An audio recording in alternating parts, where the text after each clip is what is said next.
me trouxe aqui. Já faz tanto tempo que eu me despedi. Quis outro caminho pro meu coração. Eu quis voar. Quero lhe contar por onde andei e o que sobrou de mim quando eu duvidei da primeira vez que você me olhou. No seu calar entendi, eu vim pra recomeçar. Tenho tanto pra andar e eu só preciso ouvir a sua voz. Eu não quero mais me esconder de mim mesma e nem de você.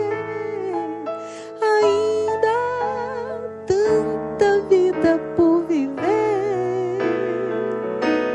Você me faz capaz quando já não posso mais.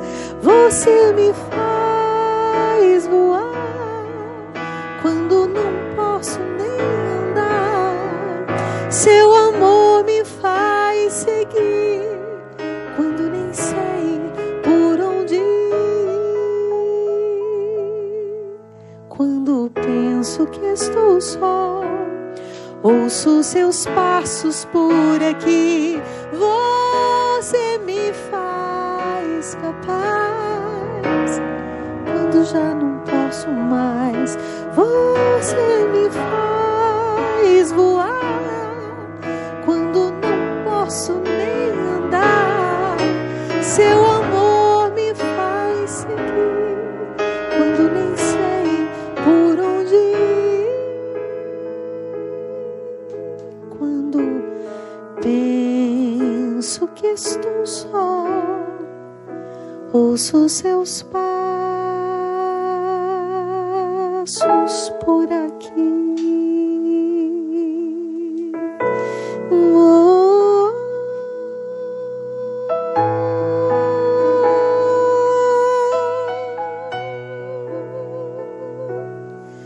Por aqui.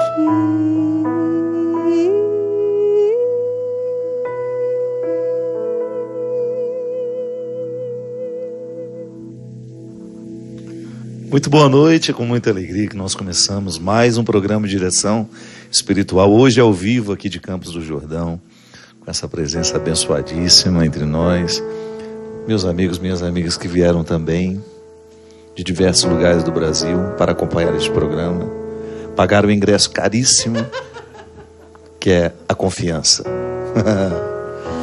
Uma alegria muito grande ter a oportunidade de sermos recebidos aqui pela Rosana, minha amiga querida aqui em Campos, que sempre nos dá a oportunidade. Enquanto você cantava, às vezes eu fiquei pensando, quanto tempo será que nós levamos para construir uma convicção dentro de nós? Quanto tempo nós precisamos para maturar os sentimentos, para que depois eles se transformem em aprendizado? Sim, porque o sentimento, com o tempo, ele vai passando como se ele estivesse sendo quarado. Lá em Minas, né? Lá a gente chama de vamos quarar a roupa. Tirar o amarelo. Desencardir. Para que depois ele possa ser incorporado à vida. Porque o encardido não faz bem. Não, nem é bonito. E quanto tempo leva para nascer uma convicção? Eu fiquei vendo você cantando e sempre achei um mistério a sua voz. Já lhe disse isso. Já lhe escrevi sobre isso numa introdução que eu fiz de um livro seu, que foi justamente quando você falava do exercício da voz. Para se cantar com tanta suavidade, precisou viver com tanta braveza. Não é verdade? Deve ser experimentar os que eu acho tão opostos. Contraditório isso em você. Você é uma mulher tão forte, tão brava. Não fala assim de mim em rede nacional. Não, braveza do ponto de vista positivíssimo. De aquela que vai e faz o que tem de fazer. Sim. Brava gente brasileira. Sim. Você faz parte dessa brava gente. Mas eu acho que essa gente que desbrava. Está no mesmo que lugar, abre caminhos. Pelo menos na expressão assim de delicadeza, a delicadeza segura. Ela é corajosa, né? Ela é uma soma, eu acho. até fisiologicamente falando, sobre a própria voz, o fiato, a voz mais, assim, mais suave de ser feita é a mais difícil mesmo. É a que tem mais compressão de laringe, mais domínio do corpo, mais domínio do ar. Ela é a mais difícil de sair depois de muito esforço. Ela é fruto de esforço. Por isso que ela é suave, né? É. Muito esforço para ter. É esforço, é domínio, na verdade. É domínio da voz. O máximo, realmente é o mais difícil de fazer com a voz. Porque a potência, ela é explosiva, né? É aquela coisa forte do corpo. Na verdade, o fio de voz, o que sobra é o que tem que estar em absoluto controle. Domínio, né? controle. Que é o mais difícil. É. E é o lugar desafina-se muito também. Ao final.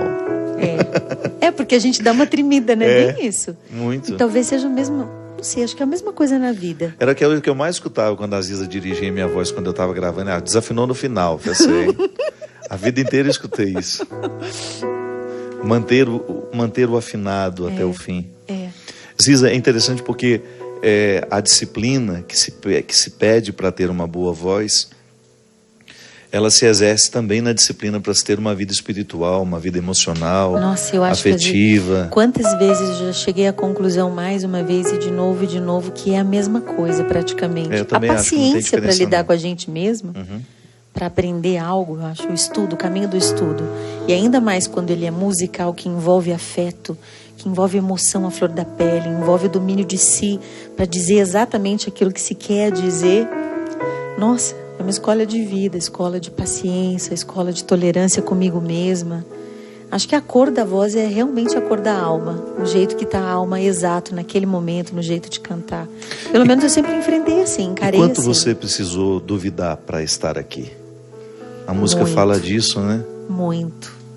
Muitas vezes eu duvidei de que essa era mesmo a minha vocação. Eu já abdiquei dessa habilidade por duvidar da minha vocação, duvidar no meu lugar no mundo, mas principalmente duvidar do lugar onde eu sou realmente integrada.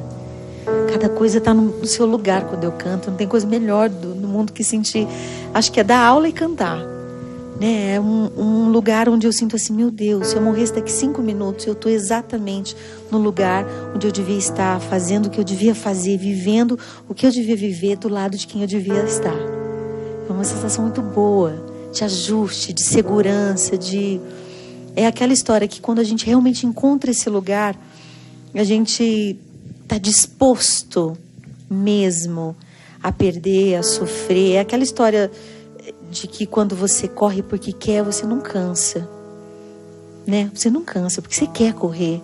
E quando você realmente quer algo da sua vida, você não mede o tamanho do sofrimento que você precisa passar por aquilo. É a história do Viktor Frankl, né? Quem sabe para quê aguenta qualquer como.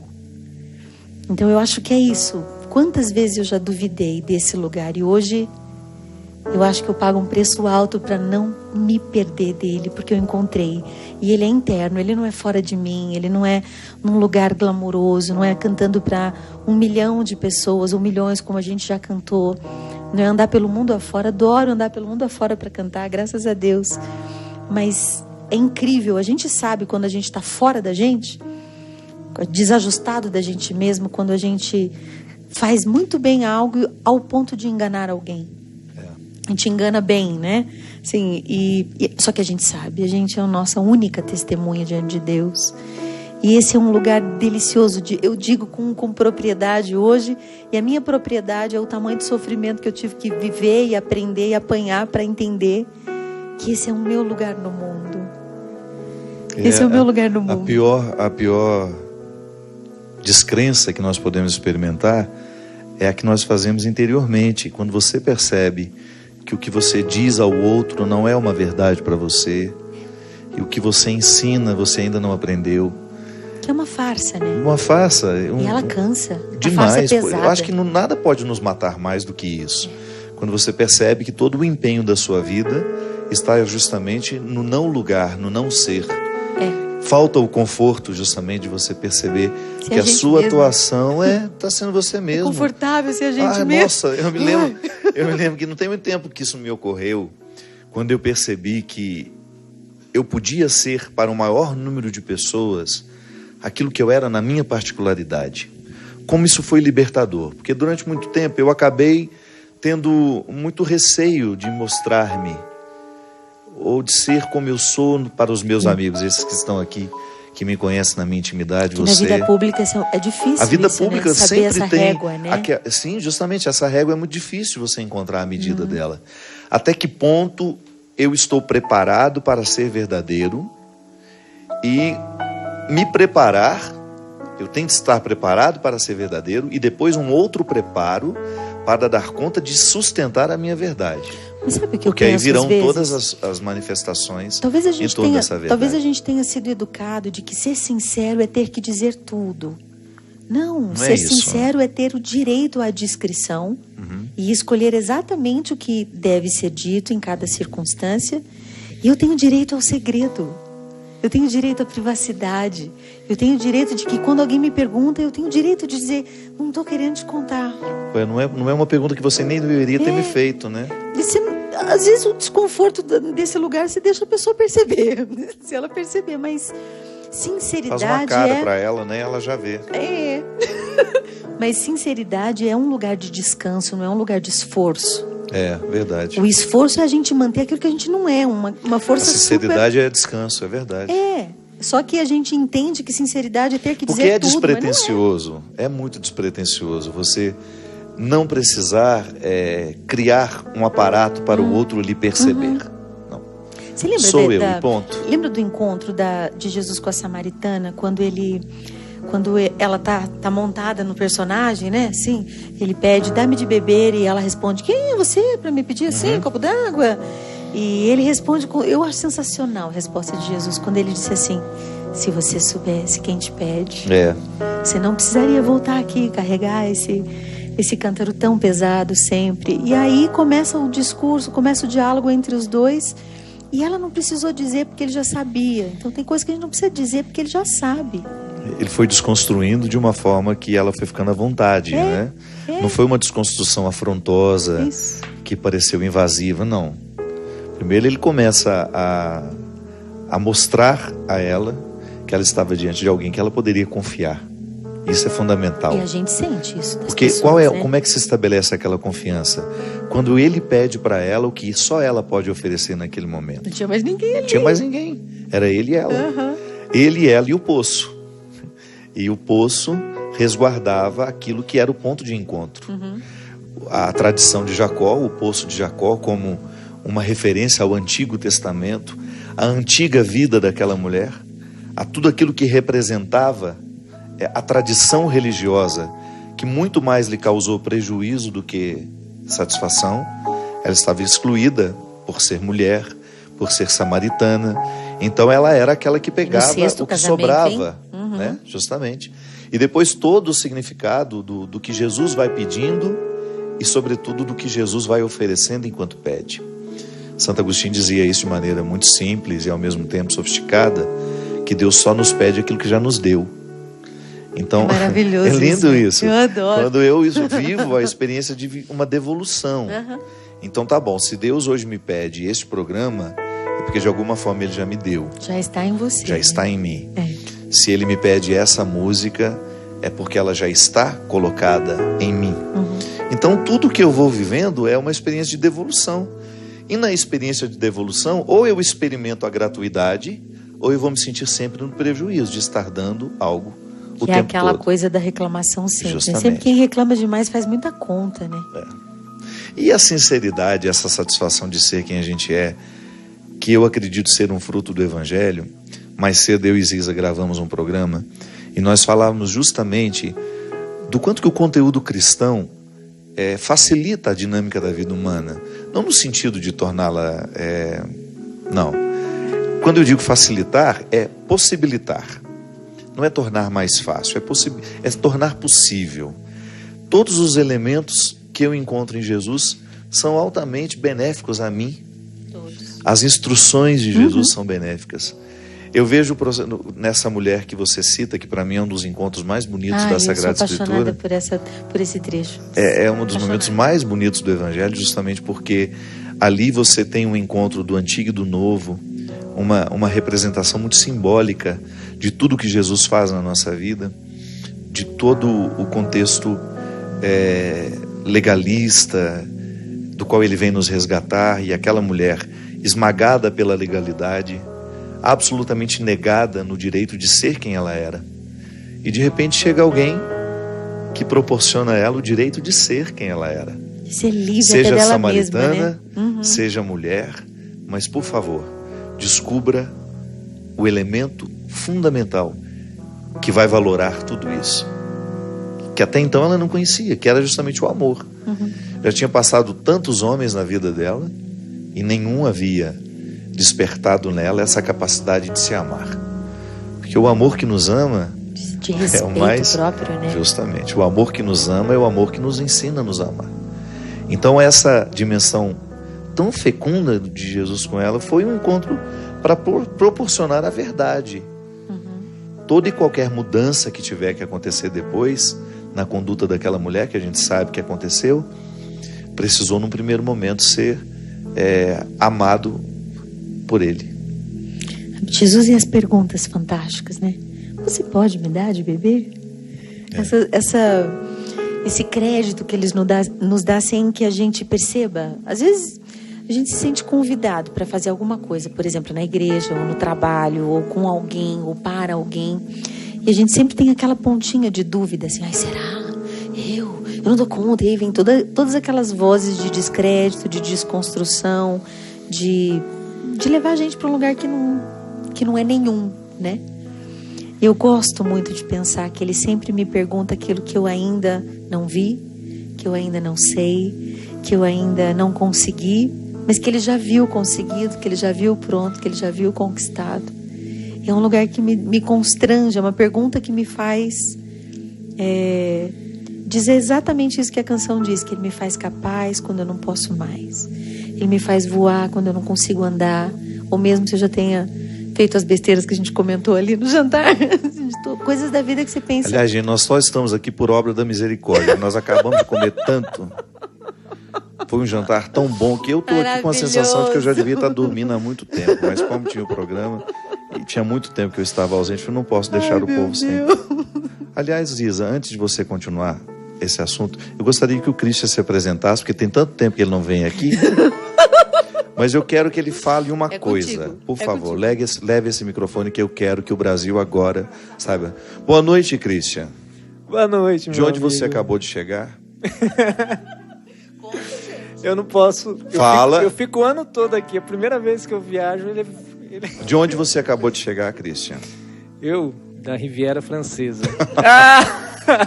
Gente, essa criatura vai a Mônaco com a mesma facilidade que eu vou a Tremembé. Não. Com a mesma... Não. É verdade. Essa é a Uma vez 10ª no viagem ano. esse ano, Christian. É a primeira. Ele ainda tem a pachorra dizer uma vez no ano. A pachorra é bem Ué. isso mesmo que você disse. A minha esposa que ganha. Preciso me defender. Ela me leva. Bonitinho, é isso mesmo. Seja bem-vindo, meu amigo. Estamos com Obrigado, saudade, viu? padre. Eu também. Uma Mentira, alegria. você me abandona, fica anos sem aparecer Eu, aqui no né? programa. Tá. Ó, vocês me defendam aí, ó.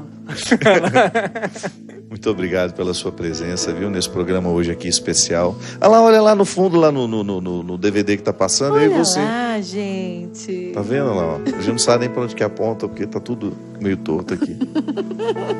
Figura. Ô Ziza, essa Sim, fragilidade que vira força, A gente você, só por exemplo, tem tem uma força história se muito assume difícil. fragilidade, Você né? teve uma vida muito difícil. E não é de reclamar, não, gente. Mas a nossa vida não é fácil. Fazer aquela voz de rancor, pessoa rancorosa. Eu não tenho uma vida fácil. Você também não fácil teve. pra ninguém. A vida não tá fácil. Como Não. diz a mãe da Tânia. E o pior ainda está por vir.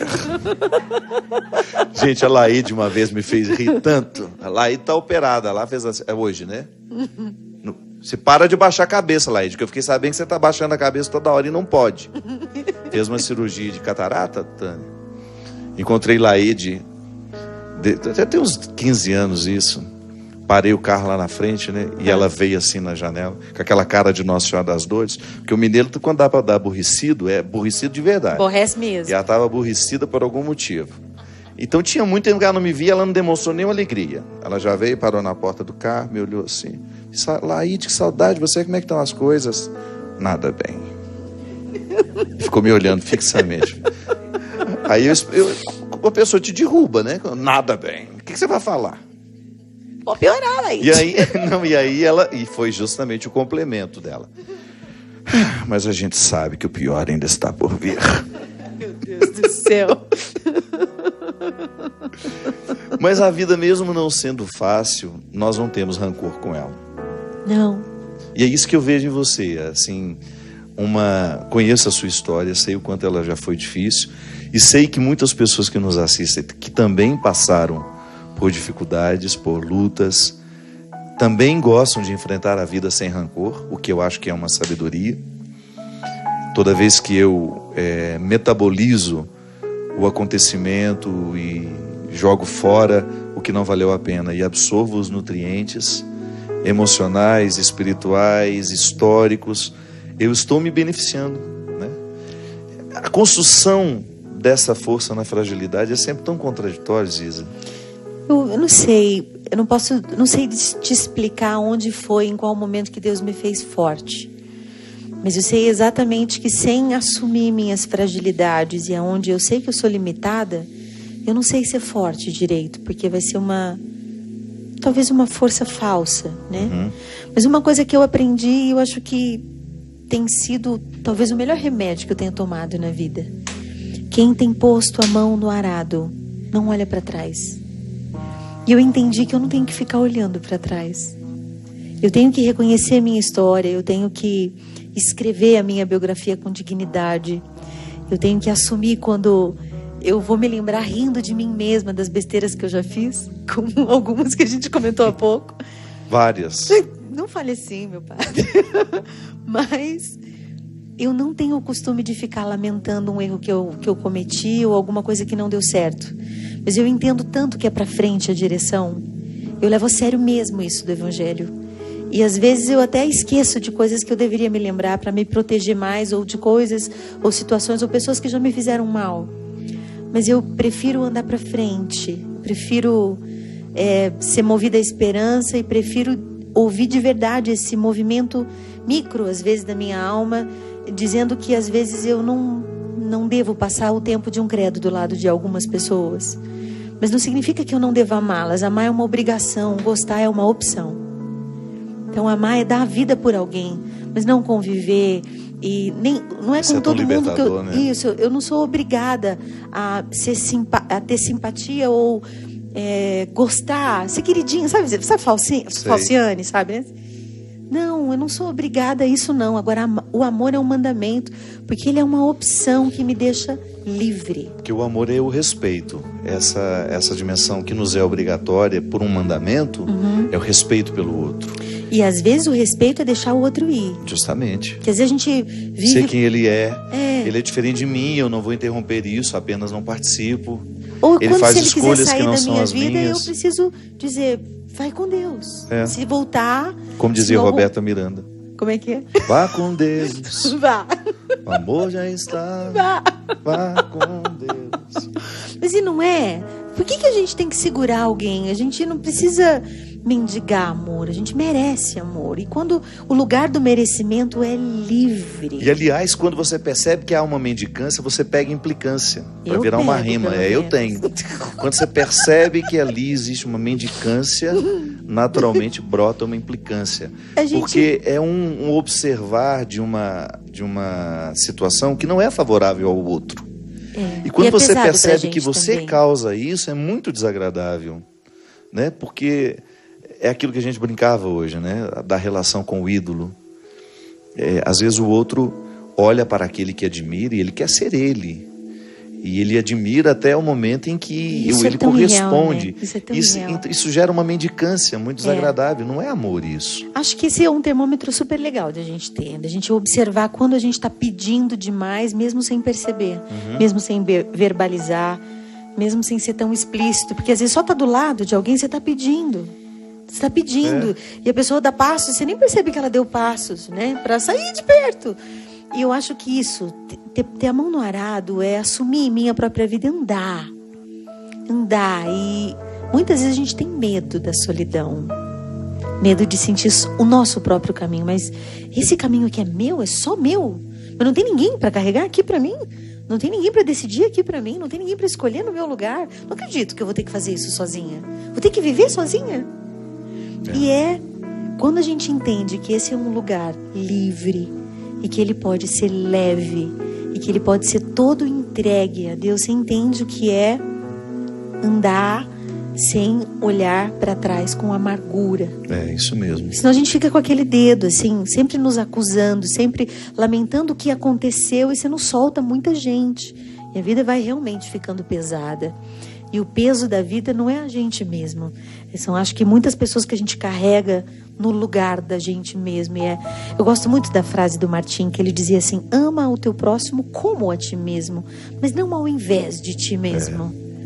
E acho que esse foi o jeito que eu entendi de transformar o sofrimento em voz leve, transformar as dores de casa, ou os erros da família, ou as dificuldades de saúde, de tantas, eu não sei nem dizer quais, transformar em música, transformar em beleza, transformar em leveza, porque eu disse a Deus que eu não queria abrir mão da minha feminilidade, que eu queria ser mulher de verdade, que eu não queria ser uma cristã fake, que eu não queria...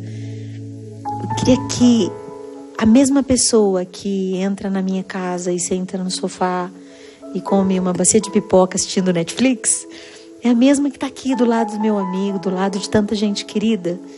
Eu não tenho outra pessoa para carregar, a não ser eu mesma. Ainda bem, né? Graças a Deus. Você imagina se fosse duas? Você não daria conta. Não. E a gente tem direito a esse lugar. É por isso que a bipolaridade precisa ser tratada. E a gente, a conversa está excelente. Daqui a pouquinho a gente volta. Um rápido intervalo e você nos aguarda aí.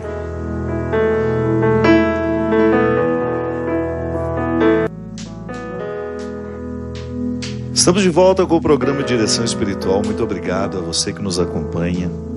Essa oportunidade que nós temos de estabelecer um vínculo, de falar de questões que são tão pertinentes, que nos tocam. Muito obrigado pela oportunidade, pela confiança que você me deposita. Minha gente, dia 22, primeiro não está aqui, mas dia 20, próxima terça-feira, eu estarei no maior São João do mundo, Campina Grande. A partir das 20 coisa horas. Boa. Ela já foi lá na festa, não? Não. Você não faz ideia. Eu não faço. Alô, Campina Grande, o papai está chegando. Campina. Prepare a pamonha, mas sobretudo o coração, que vai ser uma noite de muitas bênçãos. Nós estamos preparando um show muito especial para a festa. Eu sei que o povo paraibano tem um carinho muito grande pelo São João de Campina Grande. E eu sei que muitas cidades vizinhas estarão. E eu me sinto muito honrado de estar presente nessa festa. Então, próxima terça-feira, dia 20, toda a redondeza de Campina Grande está convidada a estar conosco aí nessa noite tão especial, às 20 horas. É um show mais cedo. Divinópolis, no dia 22 de junho, lá vai ser o Sagrado dos Dias, um novo show, no espaço Cultura da 20. Depois, no dia 23, eu acho que os ingressos estão esgotados, mas de qualquer maneira pode ser que exista um ou outro lá no Palácio das Artes, também com o show O Sagrado dos Dias. Isso, eu queria ir. Vamos? Vou estar cantando lá longe. Você vai estar nas Europas. Ela também está fina. Também está fina. Lá. Dia 22, posso dizer então, dia 22 eu estou cantando na Église Saint-Antoine em Paris, e dia 24 em Livorno, no sul da Itália. Deixa eu me gabar, já que ele vai, né? Na maior festa do mundo, pelo menos eu vou cantar em Paris. Mas eu vou mesmo. Gente, o mundo está ficando muito difícil. Tá ficando muito difícil. Por quê, pai? Domingo eu estava no programa do Domingão do Faustão. E aí o Faustão me fez uma pergunta a respeito do momento no Brasil. E eu estava dizendo para ele que a corrupção ela começa nas nossas atitudes. Que tudo aquilo que nós criticamos em Brasília, a gente tem que ter muita honestidade para perceber se a gente não faz nos nossos gestos diários. E eu dei um exemplo. Falei assim, um taxista, por exemplo, que faz uma corrida, um trajeto mais longo para me cobrar mais, ele está sendo corrupto. E aí, da mesma maneira como eu poderia citar um médico que põe uma prótese que o paciente não precisa, como a gente já descobriu lá no Rio Grande do Sul. Agora um taxista começou a reclamar na rede social e mandou carta para a Canção Nova, dizendo que eu falei mal dos taxistas. Você já imaginou um negócio desse? Tá difícil emitir uma opinião sobre qualquer coisa no país. Então eu peço perdão se por acaso eu não me expressei bem. Em nenhum momento eu quis falar mal dos taxistas, mesmo porque os taxistas fazem parte da minha vida. Pois é. O Paulo me leva para baixo e Paulo. para cima, ele sabe o respeito que eu tenho pela classe. Tenho um irmão taxista, que por agora está fora do mercado, porque está cuidando da minha mãe. Então, pelo amor de Deus, em nenhum momento eu quis atacar essa classe que trabalha com tanto carinho, nos atendendo nas nossas necessidades. Agora, vocês sabem que existem sim, em todos os lugares, em todas as classes, há os desonestos. E naquele momento eu fiz menção a uma classe, mas não significa que eu falei mal de vocês, não. Desonestos há em todos os lugares, e eu tenho certeza que o que prevalece entre vocês é a honestidade. Eu experimento isso no meu dia a dia. Então eu peço perdão se por acaso eu me expressei mal, se por acaso eu feri aqueles que estavam me assistindo. Eu sei que foi uma pequena parte, não é uma reclamação grande, mas eu gostaria de corrigir isso. De maneira alguma eu quero usar do espaço que eu tenho para poder difamar ou falar mal de quem quer que seja. Não me agrega em nada. Agora eu continuo no direito de dar as minhas opiniões e dar os meus exemplos, sem achar que possa estar agredindo alguém. Não foi pessoal, foi um exemplo genérico. Imagina, né? Eu disse que se um taxista... O que acontece? Quantas vezes, fora do Brasil, sobretudo... É o que a gente estava falando há não pouco. conhece eu também o lugar, posso a pessoa... cantar de um jeito e estar enganando de alguma maneira e está sendo desonesta, mesmo que sem dar direito ao outro de perceber a desonestidade ou não, é pior ainda, né? É pior, diante de Deus terrível. É bem pior, né? Vizinho, nós estávamos falando aqui de superação. Hoje nós temos um amigo meu. Vem cá, meu amigo, por favor. Vem cá, por favor. Seu celular vai cair. Fica nervoso, não. Fica nervoso, não. Pega. Senta aqui comigo, aqui, ó. Igual nós nos sentamos lá em São Paulo naquele dia. Presta seu microfone um minutinho, Ziza. Esse menino aqui, Ziza, que é grande, mas é um menino para mim, porque ele se tornou um irmão. Quanto tempo tem aquele nosso encontro em São Paulo? 2 anos. Pode falar aí no microfone. 2 anos. Giovanni foi com a Andréia, que é uma grande amiga minha. Giovanni era então esposo da Cíntia, hoje estão separados, mas são amigos. O casal, que já tinha uma filha, a Maria, recebeu a Antônia, que veio com uma síndrome. Como é que é o nome da síndrome que ela tinha, Giovanni? Síndrome de Edwards. Edward. E a mãe dele levou ele para mim. Eu conheci esse menino lá naquele dia, porque ele era um pai que estava em absoluto estado de desespero, porque o médico tinha dito assim: sua filha, pode ser que ela viva 1 semana. A previsão era essa, né? Não passa da gravidez, depois 1 semana. Aí passa 1 semana e diz, não, tem 1 mês. Aí, não, aí passou o primeiro mês. Aí eu falei assim, putz, agora tá bem, né? Então daqui a pouquinho a gente vai para casa. Aí, não, tem a primeira fase da vida. Fase da vida? Como assim primeira fase da vida? Não, são os primeiros 3 meses. Eu falei, não aguento mais. E assim foram 2 anos. 2 anos e meio. 2 anos e meio até que a Antônia partiu. Tem quanto tempo? 1 mês? Tem 1 mês que a Antônia se foi. E para mim foi uma experiência de ver de perto um sofrimento que foi redimido aos poucos. Eu vi nesse menino, na Cíntia também, a esposa dele, ex-esposa, uma luta, uma resignação. Eu nunca vou me esquecer naquele dia que nós estávamos lá dentro da UTI, a Cíntia com ela, a Antônia, foi quando, numa das muitas internações, que boa parte da vida dela ela passou No hospital, ficou bastante tempo. Bastante tempo. E o processo todo de ser assim, não sabemos quanto tempo nós temos, porque foi justamente o motivo que o fez me procurar lá naquela época como padre, né? Hoje nós somos irmãos, mas naquela época ele me procurou como um padre. A mãe dele o levou para que eu pudesse ser padre para ele. E foi interessante porque, vou dizer, Giovanni, eu não tinha essa intimidade toda. Giovanni, eu não sei quanto tempo a Antônia terá, mas nós também não sabemos quanto tempo nós temos. Nós estamos na mesma situação que ela. Claro, ela com uma doença, uma síndrome que evidencia mais essa partida. Mas para mim esse menino se tornou um exemplo de superação, de luta, pela capacidade que ele teve de ser pai de uma criança tão frágil e que provocou tanta força nele, tanto em você quanto na Cíntia. Eu percebi que a Antônia passou pela vida de vocês e modificou tudo, modificou o jeito de vocês sentirem, o jeito de vocês viverem, de pensarem, tudo. Obrigado, meu irmão. Obrigado pelo seu testemunho. Eu acho que vocês estavam falando, eu não seria capaz antes da Antônia, assim como muitas outras coisas, mas acho que foi a primeira vez na vida que eu vi assim, devolver para Deus o que Ele te deu. Né? Então, até chegar o momento, eu ficava me perguntando, a gente se perguntava, né, como vai ser no momento, por mais que a gente não queira admitir que tem que ir. E depois só parando para ver o que foi a Antônia, o que é a Antônia na nossa vida, para a gente saber assim, não, a gente está devolvendo um presente que a gente teve, um presente que poucas pessoas podem ter. Então muda muito a visão daquela primeira semana que você está desesperado, você não quer muito aceitar, assim, você quer entender o porquê e quer saber um tempo que você tem. E foi no dia que, assim, o que eu guardei muito para mim foi o maior pecado do ser humano pode ser a relação dele com o tempo, né? Então, não foi ontem o seu dia com a Antônia e não vai ser amanhã, é hoje, né? Então, e ela tá comigo aí até hoje. Obrigado, meu filho, obrigado. Pode voltar pro seu sossego. E você não sabe o que ele fez.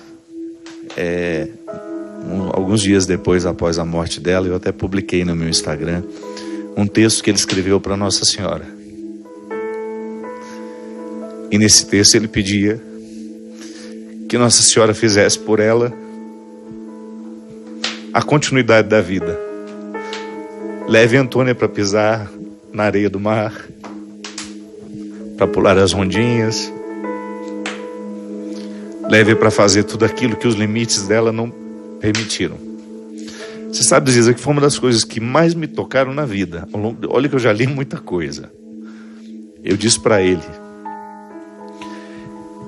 devolver a Deus o que nós amamos com tanta gratidão é tão difícil, é tão nobre. Quando ele devolveu essa criança, essa ternura de pedir que Nossa Senhora fizesse. Se você não viu, entra lá no meu Instagram e dá uma olhadinha. Procura lá para baixo. Lindo o texto. O texto é arrebatador. Dando uma humanização na eternidade que me tocou muito. Humanizou demais a eternidade. E fez justamente com que tantas pessoas que sabem a dor de perder um filho, é isso mesmo. Como nós temos... Como é difícil perder, como é difícil deixar ir embora aqueles que nós amamos. Mas ao mesmo tempo, como isso nos fortalece no momento que a devolução é feita e você começa a encarar a vida, a aceitar o desafio de estar aqui, de ter que encaminhar os sentimentos e as questões. Que sentido para seguir. Me dá vontade de cantar. Você me faz capaz quando já não posso mais. Você me faz voar quando não posso nem andar. Seu amor me faz seguir quando nem sei por onde ir. Quando penso que estou só ou que perdi, ouço seus passos por aqui.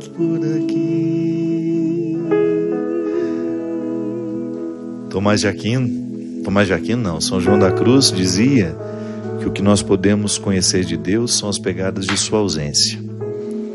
Alguém nos diz que Ele está no jardim, você abre a janela para vê-lo e você percebe apenas as pegadas. Toda vez que o sofrimento nos visita, Ele também nos deixa essas pegadas. Deixa. Toda vez que nós somos visitados pela dor Mas você Como não essas sente? pegadas nos ajudam a viver depois, Isa? Mas você não sente que quando...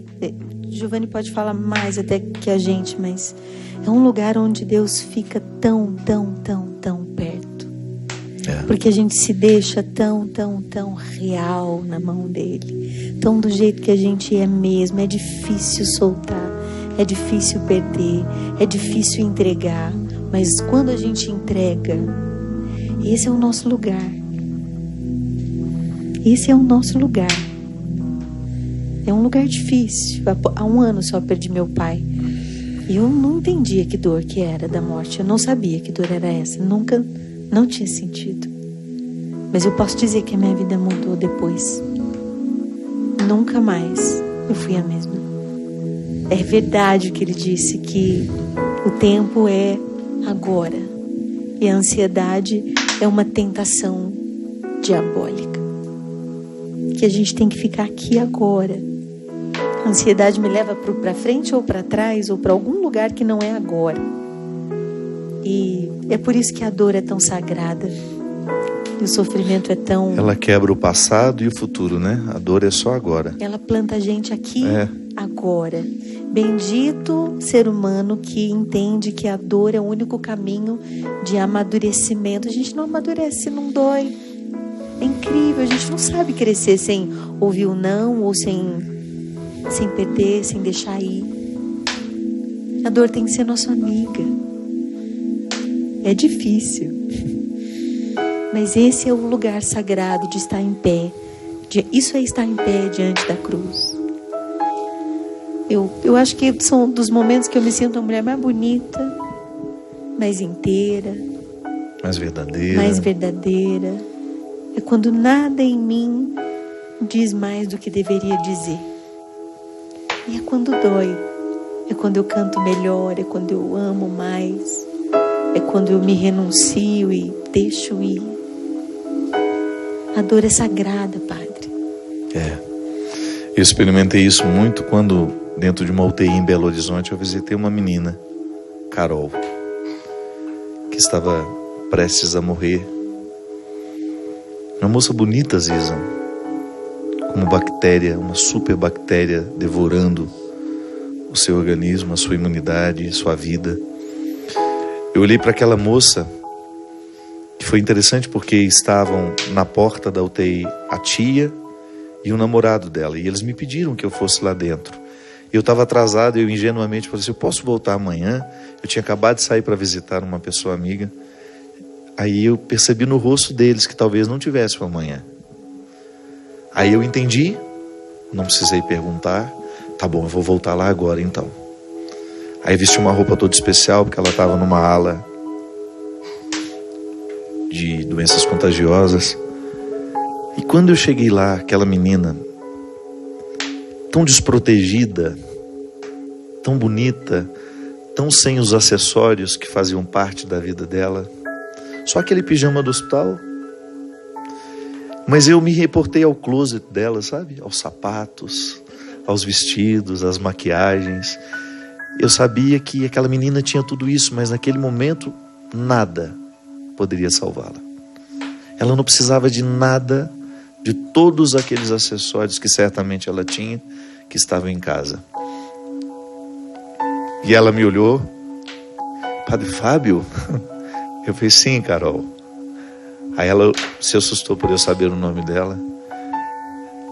Aí ela olhou na direção da porta e falou assim, foram eles que falaram para o senhor vir aqui? Eu falei, sim. Aí se você sabe que eles estão ali, vocês não vão embora. Ficam ali dia e noite. Mesmo sem eles poderem entrar, eles ficavam lá. E ali, Ziza, eu entendi o que é ser rico. É ter alguém que não vai embora. Da mesma maneira como eu vi Cíntia e Giovanni passar tempos intermináveis ao redor daquela criança, porque eles não sabiam quanto tempo tinha. E você tem toda a razão, a dor nos põe no agora da vida. A gente esquece o passado e a gente nem pensa no futuro. É só agora. Às vezes a gente acha que não aguenta, mas é aquela história assim de se põe no momento presente, porque há uma graça de Deus que só acontece no agora. Ela não acontece no futuro e nem no passado, mas é no agora. E ela só acontece na entrega. E às vezes a gente vive agarrado, né, com as coisas, com as pessoas, com as circunstâncias, com os títulos. A graça é o agora. Eu tenho que ser prudente, eu tenho que projetar a vida. Eu preciso pensar no melhor para mim, para os meus amigos, das minhas habilidades. Eu sou aquela pessoa da parábola dos talentos também, que precisa fazer multiplicar. Mas é agora. O Martim sempre dizia, né, que o passado às vezes é um fantasma, o futuro é um medo imenso, mas o presente depende da minha escolha. Aonde eu estou, com quem estou e o que eu estou fazendo com o que eu estou vivendo. E é aquela história de, assim, encontrar o sentido máximo para me levar adiante, porque às vezes eu vou achar que aquela dor nunca vai passar. Ela é grande demais. Mas ela é só muito grande, porque a gente tem uma alma bem grande para caber tudo que Deus nos oferecer, nos sugerir, nos proporcionar. Às vezes eu achava, nossa Deus, mas eu podia ter nascido numa família de quem mais fácil, né? O caminho podia ter sido de quem mais leve. Mas hoje, conversando com a Bia no jantar, eu falei, nossa Bia, a vida foi dura. E ali você, o que teria vivido? Eu disse, eu teria vivido tudo de novo. Porque é muito bom ser hoje só eu. Diza, de jeito. Mas agora, ter esta pessoa aqui dentro de mim, nessa situação, nesse momento, viveria de novo, amaria de novo, tentaria de novo. Porque eu só tenho o agora. Por isso que a gente não pode deixar o sol se pôr sobre coisas atrasadas da alma, né? É isso mesmo. Amar agora. Muito obrigado, viu? Em algum momento da vida a gente se sente ou no leito ou na porta.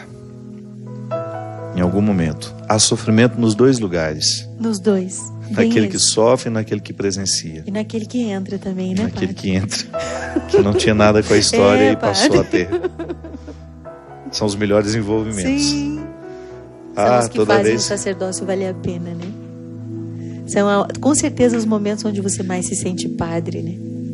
Nunca saberia que aquela menina existia se não fosse solicitação, pedido de duas pessoas que amavam. E nunca mais me esquecerei daquela expressão, daquilo que a Carol me ofereceu, da lágrima que nós choramos juntos, silenciosamente, sem dizer muito. E me sinto feliz de saber que eu estive lá, que eu a vi. Você esteve mesmo, inteiro. É isso. Que a gente tenha a sabedoria de viver os dois papéis, os três. Você bem disse. Os três. O estar na porta, o estar no leito, ou chegar para visitar. Que Deus derrame sobre nós, sobre a nossa vida, sobre o nosso coração, a sua bênção. Ele que é Pai, Filho e Espírito Santo. Amém. Obrigado, Cristian. Obrigado, Rosane. Toda a equipe da Canção Nova que está comigo, a Bia, a Dani. Obrigado, minhas diretoras. Obrigado, Giza, pela oportunidade de estar aqui, Cristian. Sempre. Por ter subido a serra. Você me faz capaz quando já não posso mais. Você me faz voar quando não posso nem andar. Seu amor me faz seguir quando nem sei por onde ir. Quando penso que estou só, ouço seus passos por aqui. Você me faz capaz quando eu já não posso mais. Você me faz voar